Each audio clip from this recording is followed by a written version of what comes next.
दोस्तों, सबसे पहले तो मैं आप सभी से माफ़ी चाहता हूं कि मैं आपसे 3 दिन तक दूर रहा और उसके बाद आप लोगों की मोहब्बतों का शुक्रिया अदा भी करना चाहता हूं। आप लोग कितनी ज़्यादा मोहब्बत करते हैं और आपको कितना इंतज़ार रहता है हमारी वीडियोस का, इन 3 दिनों में पता चल गया। किसी की मोहब्बत का अंदाज़ा तब लगाया जाता है जब इंसान किसी से दूर होता है, तब मालूम पड़ता है कि सामने वाला इंसान हमसे कितनी मोहब्बत करता है। आप लोग इतनी मोहब्बत करते हैं कि इस वक्त मेरी सारी वीडियोस पर जितने भी कमेंट आ रहे हैं उसमें यही बात आ रही है, आप कहाँ हो फराज भाई, वीडियो क्यों नहीं आ रहा है। बहुत सारी बातें हैं, फिलहाल ज़्यादा बात लंबी नहीं करूँगा। आप लोग मेरी फैमिली हैं तो आपको बताना भी ज़रूरी था कि मैटर क्या है, और जो कुछ हुआ है वो आप सभी के लिए भी एक सीख हो सकती है। दरअसल मैंने कम्युनिटी में पोस्ट करके आप लोगों को बताया था कि अम्मी पापा उम्रे को जा रहे हैं। उनकी 4 तारीख की शाम की 8 बजे फ़्लाइट थी। हम उनको बरेली से दिल्ली एयरपोर्ट पर छोड़ने गए। एयरपोर्ट पर पहुंच गए, फ़्लाइट उड़ने का टाइम था। वीज़ा, टिकट और पासपोर्ट जो था वो एजेंट के पास था, जो टूर एजेंट थे। काफ़ी अच्छी जान पहचान थी टूर एजेंट से, तो उन्होंने सारी चीज़ें अपने पास रखी थी कि एयरपोर्ट पर पहुंचेंगे वहाँ हम अम्मी पापा को अपने साथ ले जाएंगे। ठीक है, भरोसा भी होता है इंसान का। एयरपोर्ट पर पहुंचता है पूरा ग्रुप, जो टूर एजेंट थे वो भी पहुंचते हैं। वीज़ा हाथ में था, टिकट हाथ में था, लेकिन अम्मी पापा का जो पासपोर्ट था वो पासपोर्ट टूर एजेंट बरेली ही घर पर छोड़ गए। 2 लोग थे, दोनों लोग एक दूसरे के ऊपर रहे कि उसके पास होगा, उसके पास होगा, उसने रख लिया होगा। इसी चक्कर में अम्मी पापा का स्पेशली पासपोर्ट घर पर रह गया। बाकी पूरे ग्रुप के पासपोर्ट, वीज़ा, टिकट सब कुछ उन लोगों के पास थे। फ्लाइट जाने वाली थी, अम्मी पापा जाने वाले थे, लेकिन वो नहीं जा पाए। बाकी पूरा ग्रुप सऊदी अरब चला गया। 4 तारीख को शाम को 8 बजे फ्लाइट थी। अम्मी पापा गेट पर ही रह गए और सब लोग चले गए। अब आप ऐसे में अंदाज़ा लगा सकते हैं कि कितनी ज़्यादा टेंशन हुई होगी उस वक्त। चलो अपने आप को संभाल लिया हमने, लेकिन माँ बाप ऐसी जगह जा रहे हों और अचानक से इस तरह की चीज़ सामने आ जाए तो सोचिए फिर उनको संभालना कितना मुश्किल होता है, कितनी टेंशन होती है। खैर अल्लाह का शुक्र है कि दूसरे दिन फ़्लाइट मिल गई, सऊदी एयरलाइन से ही जा रहे थे। 5 तारीख की शाम की 8 बजे फ़्लाइट मिली, तो फिर से नई फ़्लाइट की 5 तारीख की 8 बजे।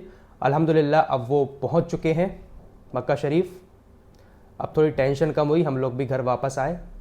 तो यही सारा मामला चल रहा था। इसी चक्कर में 3 दिन से आप लोगों से दूर था। वैसे तो 1 दिन की बात थी, उनको छोड़कर वापस आ जाते, लेकिन माँ बाप की जिम्मेदारी सबसे बड़ी जिम्मेदारी होती है, उनको संभालना। रात भर 24 घंटे कैसे उनको संभाला ये बस मैं जानता हूँ। फिलहाल ये सब कुछ हुआ।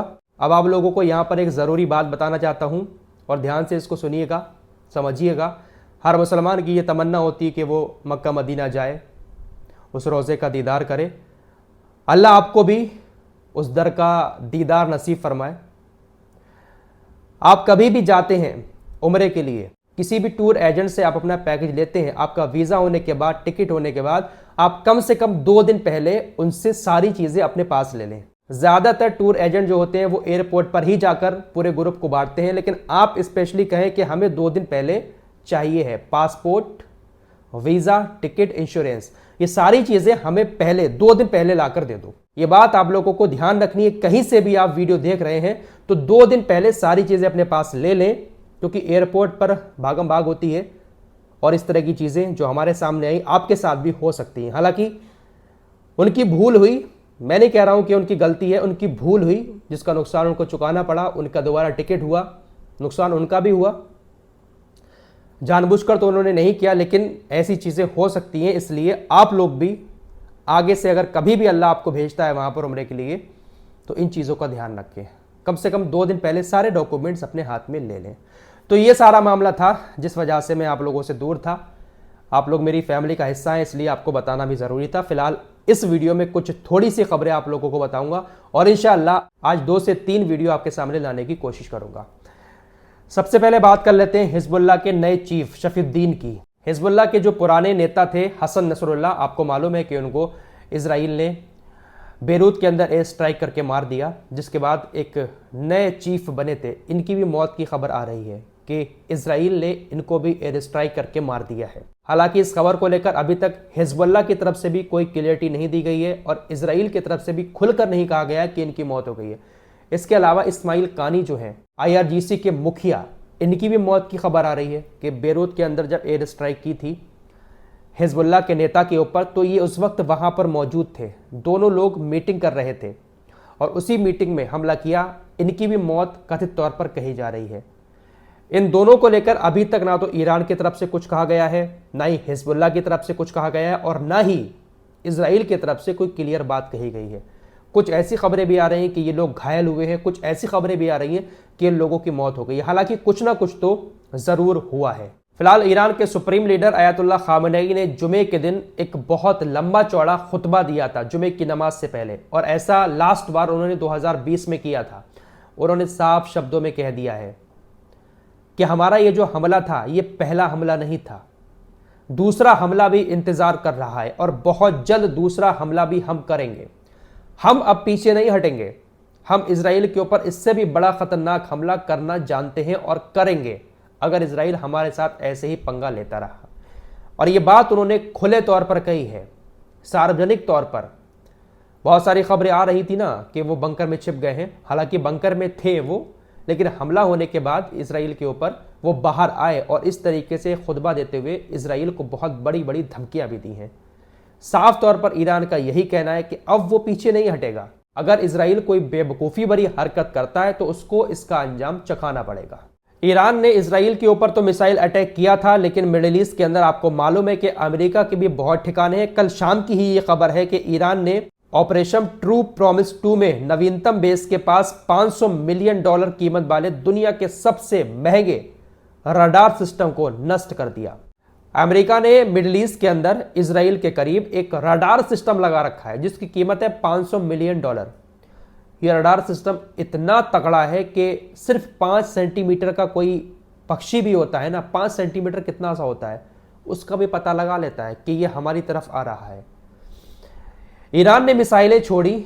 ईरान ने जो मिसाइल हमला किया था उस मिसाइल हमले में अमेरिका का रडार सिस्टम ही खत्म हो गया। वो रडार सिस्टम जो दूर से ही 5 सेंटीमीटर छोटे से पक्षी का भी पता लगा लेता है, मिसाइलों को पता नहीं लगा पाया, मिसाइलों ने उसको ही नष्ट कर दिया। फिलहाल इजराइल के अंदर लगातार बैठकों का दौर जारी है। इजराइल डिफेंस फोर्सेस नेतन्याहू के साथ मिलकर मीटिंगें कर रही हैं कि कैसे ईरान के ऊपर हमला किया जाए। इजराइल कह चुका है कि हम सही वक्त आने पर ईरान को जवाब जरूर देंगे, हम ईरान के ऊपर हमला जरूर करेंगे। वहीं खबरें ऐसी भी आ रही थी रात कि अपना एयर स्पेस जो है वो ईरान ने बंद कर दिया है, सारी उड़ानें रद्द कर दी हैं, ताकि अगर इजराइल हमला करता है तो उनकी फ्लाइटों को किसी तरह का कोई नुकसान ना हो, और जब जवाब देंगे हम इधर से इजराइल को तो उसमें किसी तरह की कोई दिक्कत ना आए। इसलिए कुछ देर के लिए शाम में ईरान ने अपना एयर स्पेस बंद कर दिया था। कुछ जगहों पर तो ईरान ने अपने एयर स्पेस को खोल दिया है, लेकिन जो पश्चिमी एरिया है जो इजराइल की तरफ आता है उसको 9 अक्टूबर तक के लिए बंद कर दिया है। किसी तरह की कोई फ्लाइट वहां पर नहीं उड़ेगी। इजराइल अभी भी लगातार लेबनान के ऊपर हमले कर रहा है। रोजाना वहां पर लोगों की मौत हो रही है। जिस तरीके से गाजा के लोग अपने अपने घरों को छोड़कर दूसरी जगहों पर रहने के लिए मजबूर हो गए थे, इसी तरीके से लेबनान के लोग भी, लाखों लोग घरों को छोड़कर जा चुके हैं। इलाके को तबाह करना शुरू कर चुका है इजराइल। इजराइल की सेना लेबनान के अंदर भी घुस चुकी है। हिजबुल्लाह की तरफ से स्टेटमेंट दिया गया है कि जब से इजरायली सेना ने जमीनी ऑपरेशन शुरू किया है, हमने तकरीबन 25 इजरायली सैनिकों को मार दिया है और बहुत सारे सैनिक बुरी तरह से घायल भी कर दिए हैं। तो जमीनी स्तर पर तो ये लोग इन संगठनों से नहीं जीत सकते। IRGC ने कहा है कि अगर इजराइल ने हमारे ऊपर हमला करने की गलती की तो इजराइल के जितने भी पावर प्लांट हैं, जो भी गैस के सोर्सेस हैं, ईंधन के डिपो हैं, उन सब को हम नष्ट कर देंगे। हम बुनियादी ढांचे को तबाह करेंगे इजराइल के, अगर इजराइल हमला करने की गलती करता है। फिलहाल 100 बात की एक बात यह है कि तनाव अभी भी बहुत ज्यादा बढ़ा हुआ है। इजराइल पूरी प्लानिंग कर रहा है कि किस तरीके से ईरान के ऊपर हमला किया जाए। उधर ईरान भी जवाब देने के लिए तैयार बैठा है। फ्रांस ने इजराइल को हथियार देने पर प्रतिबंध लगा दिया है, जिसके बाद नेतन्याहू थोड़ा सा चिढ़ चुका है। फ्रांस की बड़ी बड़ी कंपनीज लेबनान के अंदर मौजूद हैं। इजराइल जो हमले कर रहा है उसमें फ्रांस की बड़ी बड़ी कंपनी को भी बहुत बड़ा नुकसान हुआ है। इस वजह से फ्रांस भी चिढ़ गया नेतन्याहू से और उसने कई सारी कंपनियों पर प्रतिबंध लगा दिया जो इजराइल को हथियार देती थी। फ्रांस ने हथियार देना बंद किया। उधर नेतन्याहू फ्रांस से चिढ़ गया और कहा कि आपको शर्म आनी चाहिए, आप हमारे ऊपर प्रतिबंध लगा रहे हैं, हम तो आतंकियों से लड़ रहे हैं, हिजबुल्लाह के आतंकी, हमास के आतंकी, आप इनको और मजबूत कर रहे हैं इस तरीके से हमारे ऊपर प्रतिबंध लगा के।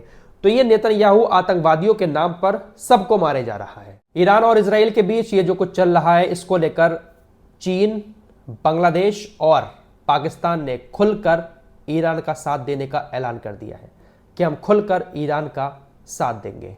फिलहाल इस रिपोर्ट में इतना ही। इंशाअल्लाह कोशिश करूंगा कि आज ज़्यादा से ज़्यादा वीडियो आप लोगों तक पहुंचे। आप लोग दुआ करें कि अम्मी पापा उस दर पर गए हैं, उनकी हाजिरी को अल्लाह कबूल फरमाए और आप सभी को, आपके माँ बाप को रोज़ा रसूल और काबा शरीफ की ज़ियारत नसीब हो।